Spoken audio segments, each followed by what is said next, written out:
Hello mga karuba! Tayo po ay gagawa ulit ng shrimp siomai. Pero lalagyan din natin ito ng crab legs. So, naglagay tayo ng maraming paminta.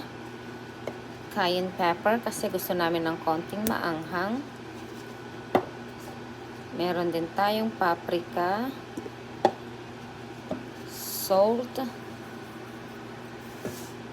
And of course, sesame oil. And then, ilalagay natin yung frozen crab legs natin. Haluan din natin ng sibuyas at bawang.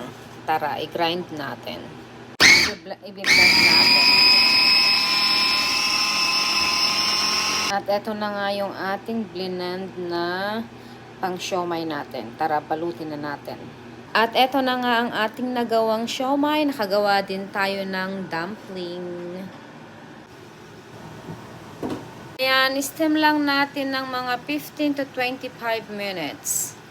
At eto na nga ang ating siomai. Yung ating dumpling bukas na natin lulutuin. At eto naman ang ating sawsawan.